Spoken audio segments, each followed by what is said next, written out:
Hello guys! At dahil maulan ngayon, nag-grave kami sa ube champurado.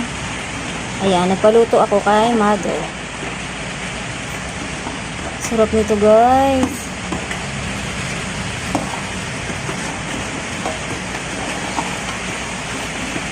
Purong malagkit lang ang ginamit.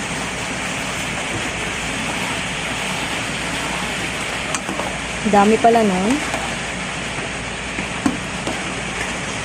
Wow.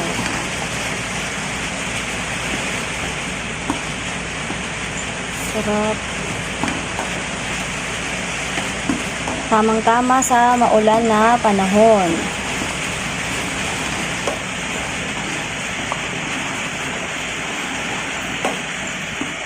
Ngawit na ang kilikili ni mother sa paghalo.